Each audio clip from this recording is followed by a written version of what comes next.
Hello mga savings, welcome for another video. So ang di-discuss natin is yung GoTime. Isa to sa mga unang naaprubahan ng digital bank license dito sa Pilipinas. Napakalaking kumpanya under Gokongwei Group, which is under Robinson din. So napaka-secure nito, napaka-safe, napaka-legit. So yun. So ito yung apat na product nila. Ito yung saving account nila, which is nakakakuha ka ng 3% per annum. So sa savings account, sa mga digital bank, napaka na binibigyan nila. Pero volume game to. The more na malaki ilalagay mo, the more na mas malaki yung kikitain nyo. So, hindi enough na maglagay lang kayo ng pera, makukontento na kayo doon. So, snowball yan kapag the more na mas malaki ang kinikita, the more na mas malaki nilalagay nyo or ini-invest nyo dyan sa savings account. And then, first time to, USD time deposit. So, ito naman per dollar to. So, nagkataon lang malaki masyado yung dollar ngayon dahil sa war. Pero, normally, ang ideal dyan, so, sample,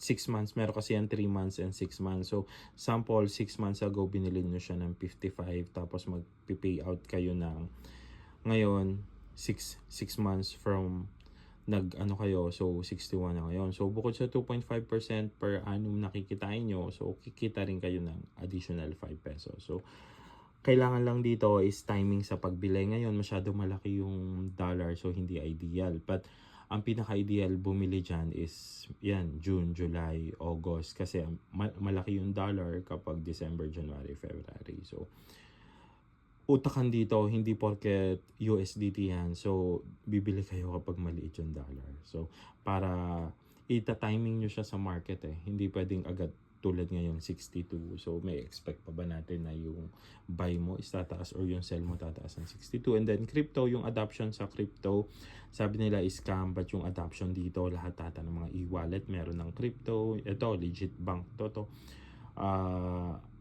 Nag-go na rin sila sa crypto kasi ang totoo mga savings may pera sa crypto. So kailangan nyo lang aralin siya. So ito, so mga kumbaga yung mga crypto based na nandito is yung mga popular na crypto. So yan, maganda rin yung ano nila, sample BTC, merong 1 hour, 1 day, 1 year. So normally ang tinan nyo lang dyan 1 month and 1 year. Huwag na kayo dito sa 1 week. It's a long mas okay to kapag pang matagalan, wag pang madalian. And then, crypto. And then, dito naman, punta tayo sa stocks. Takpan ko lang yung name ko dyan. Yan. So, legit din yung mga nandyan. So, again, hindi nyo na kailangan mag-create ng account sa Call Financial, First Metro Sec. Ito, nandito na